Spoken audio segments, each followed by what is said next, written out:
Hello viewers, in this video I'll show you how to fix Google Gemini chat history loading chat failed problem or Google Gemini chat loading problem.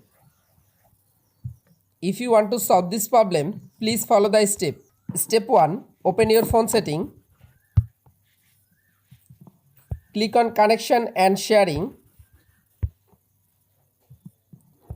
Scroll down. Click on reset Wi-Fi or mobile network connection. Reset your Wi-Fi or mobile data connection.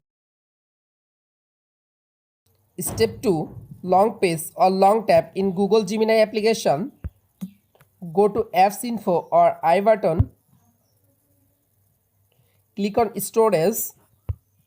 Again click on Clear All Data. Tap on Clear All Data Connection.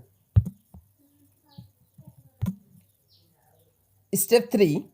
Open Play Store. Go to Search. Search Google Gemini app.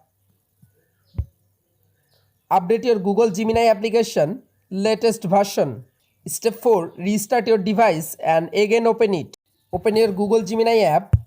Click on menu icon. You can follow all of the steps to fix Google Gemini loading chat failed problem or Google Gemini chat not loading problem solved. If this video helpful for you, please subscribe our channel and like this video.